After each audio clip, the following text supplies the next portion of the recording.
여러분 안녕하십니까? 계속해서 대구에서 전해드립니다. 오늘 대구와 경북은 대기 질이 좋지 않은 가운데 곳에 따라 약한 비가 내리고 있습니다. 오늘 오후 늦게까지 5mm 미만의 비나 1cm 안팎의 눈이 내리겠습니다. 아침 최저 기온은 대구 2.6도, 안동 0.1, 포항 6.2도 등으로 어제보다 3, 4도가량 높았습니다. 낮 최고 기온은 대구 5도 등 3도에서 10도로 예상됩니다. 오늘 밤부터 내일 낮까지 울릉도와 독도, 경북 동해안에는 바람이 매우 강하게 불 것으로 예상돼 시설물 관리에 주의가 필요합니다. 현재 초미세먼지 농도는 나쁨 단계입니다. 올겨울 들어 두 번째로 대구에 미세먼지 비상 저감 조치가 내려졌습니다. 대구시는 어제부터 이틀 동안 초미세먼지 평균 농도가 세제곱미터당 50 마이크로그램을 넘을 것으로 예상돼 이 같은 조치를 발령했습니다. 비상 저감 조치가 내려지면 행정 공공기관은 차량 이부제를 시행하고 공공사업장과 먼지를 일으키는 건설 공사장은 가동 시간을 변경하거나 조정해야 합니다.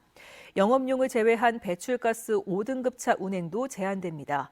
대구시는 민관 합동 점검반을 가동해 차량 이부제 준수 여부 등을 점검합니다.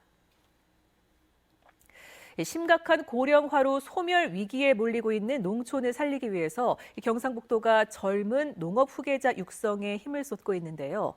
하지만 인프라 구축에 초점이 맞춰져 있는 지금의 지원 방식보다는 농촌에 정착할 수 있는 동기를 부여하는 교육과 지원 시스템 구축이 필요하다는 지적입니다.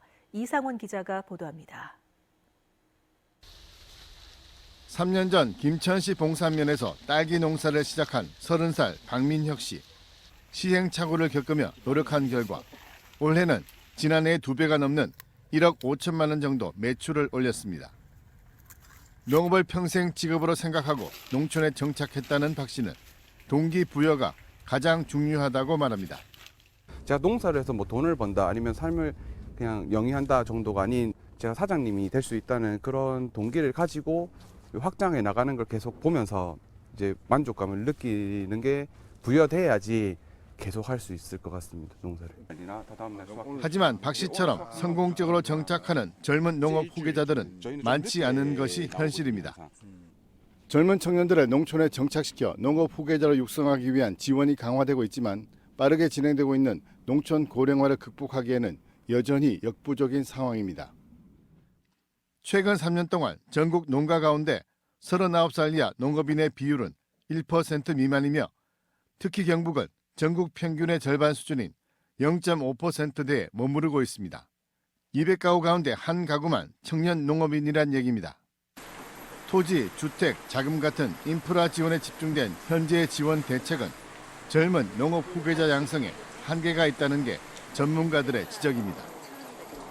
지식과 기술 기반 영농에 대한 적응력을 높이기 위해 고등학교부터 단계별 교육이 필요합니다. 직업 인력이라는 측면에서 고교 교육에서부터 내실화시키고 현실화시켜서 이 고등학교에 때부터 제대로 공부하고 양성된 인력이 정착해줘야 되겠다. 또 청년 농업인들이 초기에 겪는 정신적인 어려움을 극복할 수 있도록 지역 농민들이 멘토로 참여하는 협동조합 형태의 시스템을 만드는 것도 중요하다고 강조합니다.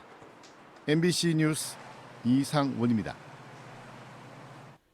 대구 예금은행의 주택담보대출이 크게 늘고 있습니다. 한국은행에 따르면 지난 10월 대구 예금은행의 주택담보대출은 22조 1,065억 원으로 지난해 같은 달과 비교해 14.2% 늘었습니다. 이런 증가세는 광주 17.3%에 이어 전국 7개 특별광역시 가운데 두 번째로 높습니다. 대구 예금은행의 가계대출은 29조 9,336억 원으로 지난해 같은 달 26조 9,001억 원과 비교해서 11.3% 늘었습니다. 국민들이 가장 중요하게 생각하는 환경 문제는 3년 연속 미세먼지인 것으로 나타났습니다. 환경보건시민센터와 서울대학교 보건대학원이 전국의 성인 남녀 1,000명을 대상으로 설문조사한 결과 전체 응답자의 59%가 미세먼지 대기오염과 오존 문제를 가장 중요한 환경 문제로 선택해 3년 연속 환경뉴스 1위를 차지했습니다. 이상으로 MBC 뉴스를 마칩니다. 고맙습니다.